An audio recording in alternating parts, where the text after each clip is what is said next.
Okay, Everton versus United. I mean, looking forward to this bit, Barry, not so much. First off, I want to start with you did a little bit of collaboration content leading into this game. A little bit of a combined 11. Yeah. That went well. It went great up until about 3:10 on Saturday. So just for those who haven't seen it, I mean, you can go check it out across both channels. I wouldn't. Just give it a miss. The Apprentice is good, try that. Not that we're endorsed by The Apprentice in any. Alan Sugar pays us no money to say that. Yes. Not yet. Now look, Not ever. Those combined videos are pants. Because people always give you stick. It's amazing. We were looking at our analytics in the week, and our two most thumb down dislike videos have come in this season. One of them is Robbie's combined 11 for us, and the other one is Sam from United People's doing his combined 11 for us. So people don't like it. Sam broke the record on our one as well. I think, Sam, if you're watching, just a little hint, when you're going through a combined 11, pick Everton players that actually play. Ray Atterveld doesn't count, mate. 15 years ago. I don't think he'd seen a game for about 20 years. But as for the combined... Bit of Andrei Kanchelskis in there. He was sub in Sam's team, so there you go. Look, we've done a combined 11 and we can only base it on what we see. And you picked Jagielka. Basically, Phil Jagielka's been fantastic all season and has been for a number of seasons. On Saturday, he turned into a 96-year-old man playing centre-half. He was absolutely... It's the worst game he's had since Sylvain Distin was holding his hand last year against Chelsea. It was he was terrible. Chris Smalling was left out, much to the annoyance of a number of Manchester United fans. My partner Ped tweeted a nice inflammatory tweet on about Thursday saying, "We'll see what happens Saturday." What happened on Saturday?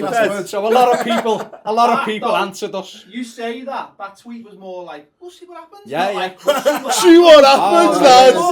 Oh, he says it now. So you're right. Yes, Smalling's better than Jagielka. I've said it. Can we move on? So Barry's worst to do before was Smalling turned into Beckenbauer in that game. He was great. He was a beast at the back for you. Yeah, I thought defensively we were really good. Like De Gea.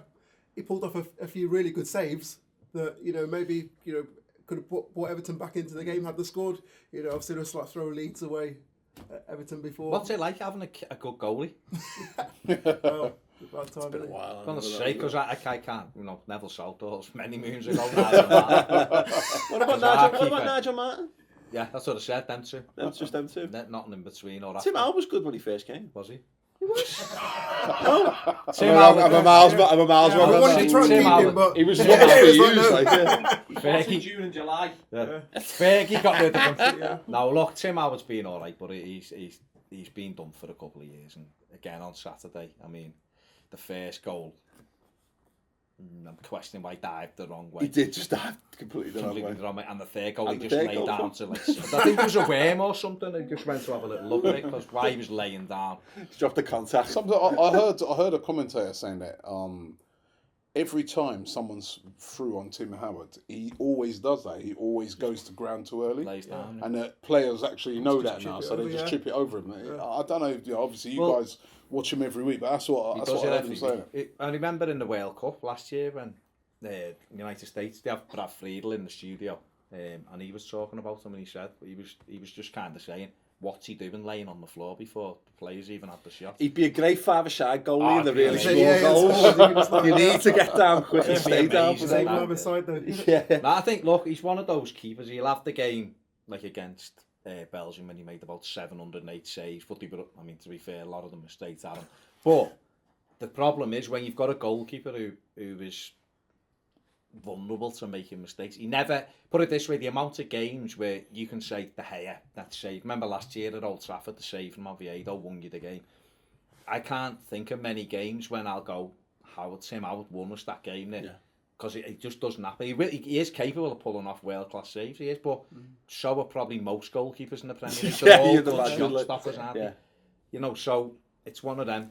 Look, It's a consistency. The game wasn't decided by Tim Howard. The first goal, I can maybe go like that. The third goal was embarrassing. I just felt that you capitulated. Like, I mean, I know, it wasn't like you just got beat 6 or 7-0 or whatever. But I watched like 20-minute spell near the middle of it, and it was after I think it was after the second goal, and all the fight and all the heart, it kind of be like, well, this game's done. We'll just coast through this and we'll worry about next week. I think we dictated the game right from the start. Like as I said, last week, all season we've been like slow off the blocks. And I think this time we really kind of got it right and just attacked from the off. I'm really worried about Man United though, because you should be. I don't know. Exactly. I mean, but by that, because we were discussing it in our gaff and saying, well, they started slow. They weren't playing well this season, but they're not losing games. They're churning out results. Arsenal looks like it was a bit of a blip to be able to react and come back and be that comprehensive against Everton. They haven't played any scintillating football yet this season, but that's Man United all over. We can get so much better. I think at times the football hasn't been great, but. You know what, Herrera being back in, I can't. He's class, I couldn't get my head around why he doesn't play more, because he's a quality player, Herrera. But I must admit that I was shocked by the result. I thought Everton, especially with the whole Howard Kendall thing and that, I thought the place would be buzzing. I thought the players will be like, right, we're going to war. We are. This is for Howard, sort of thing. Yeah, that's the thing. They look so flat. It looked like it did have an effect on them. Went the other way, because that's what I was saying. And I'm not being in any way disrespectful to Man United, who thoroughly deserved the win. There was only one side who deserved the win on Saturday, but I was shocked by Everton, absolutely shocked, and I've not been that shocked for a while, because I fully turned up. Regardless of the Howard Kendall thing, that just put the cherry on for me. I thought we'll win the game anyway, because we're good at home, we're strong at home. We've beat United the last 3 seasons. We're in a good little bit of form. Might be a good time to play them.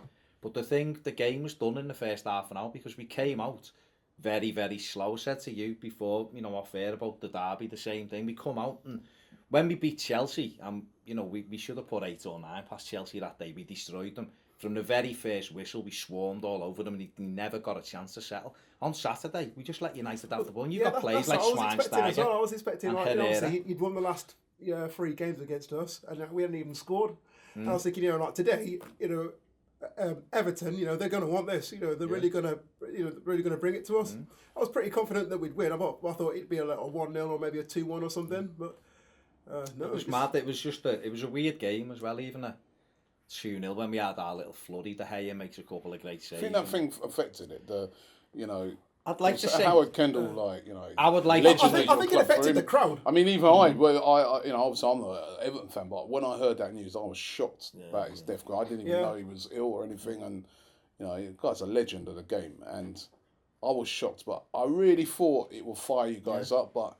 It looks like it kind of subdued you. Barry's been quite reserved. You've not mentioned the manager on this. No, I was very disappointed with That's not how he phrased it to me, but that's fine. The team. Look, the thing is that you're playing. I don't like Stephen Naismith on the left-hand side of midfield. I don't like him. That he came on against Chelsea and got a hat-trick, and it kind of worked. Yeah. But it doesn't mean that's where you should play, because it works one game. And on Saturday, for me, it was the wrong team. You play Manchester United, they're vulnerable after being smashed by Arsenal. Play with 2 wingers and Lukaku up front and go at them and make sure they're on the back foot. Yeah. And he didn't. He put Aaron Lennon in. Aaron Lennon done okay for us, to be fair, but Naismith on the left were unbalanced, and the midfield wasn't right. But you're 2-0 down. Make some changes. I personally, I'd have done a Mourinho after half an hour. At half 3, 2 of them, Naismith would have been dragged off. Yeah. I'd have dragged Gareth Barry off. And I'd have said, right, we're mixing this up, we're putting a winger on, play with 2. Booted off at the physio. I wouldn't have blame the referee. Especially if the physio looked like Chelsea. Saying anything. But the only changes he made was he took Naismith off at half time and put Kone on the left wing, who's a centre forward, so it was like for like. And he took Lennon off and put Delafay, so nothing changed. United didn't have to adjust their system at all, and this is on a day when probably the greatest manager I've ever seen manage the football club. He used to change the system 5 times in a game and alter things, and he was a genius. Yeah. And I'm going from that to someone who's standing there looking, hoping that a long ball will turn into a goal, and that's not good enough for me. But it's not. Look, again, it's easy. I think it's easy to slip into doom and gloom. You know, you can lose to you can lose games to Man United every season, like West Ham, like you two, you know. It can happen to me. No, look. Hey, listen, we lost to Man United. We capitulated to them as well. No. I think you're right, and it's not United. United will be up there in the top 4. There's no question about it. It was just the disappointment. I'd rather have gone out, had a real good go and lost and gone, all right, we move on. But we've got Arsenal this week, so another easy one for us. But then after that, we've played, like I was saying before, our first 10 games have been 8 of last year's top 8 out of that. So you move on to easier games than like West Ham. You beat everyone. There you go. Yeah, so there'll be you guys will be doing some content, I guess, ahead of that game. So you can check that out on the no combined 11s. Do it. No, I will do it. Just for the few. It's just 1 to 11. Arsenal. You'll have so much. You'll probably put on about 20,000 subscribers just pick an Arsenal team. But you know what the thing with Arsenal? You'll pick the wrong Arsenal team and you'll get killed. I'll just say Robbie, who's the best team. Surely no one can disagree Petr Cech in goal. So yeah, check out Toffee TV, check out Arsenal Fan TV for that. If you want to know, listen to more backlash from the game, of course, United People's TV and of course Toffee TV as well, which I'm sure will be thrilling. That'll be a happy room. Oh yeah. Oh yes. Still to come on the show, we're going to be talking a little bit about Brendan Klopp. I've done that like 15 Brendan times. Klopp. Freudian slip. I'm gonna have to just. I'm gonna have to keep saying his name over. You're gonna have to get great technician. I can't get over the fact that Brendan Rodgers just isn't there anymore. I think I'm trying to choose like Jurgen Klopp at the start of his era at Liverpool, and we're going to be talking about whether Alexis Sanchez is the best player in the league, which I'm sure Robbie will have an opinion on, and the highlights of the weekend as well. So check them out. Anyway, don't forget to subscribe to the channel, give the video a thumbs up, and we'll see you there.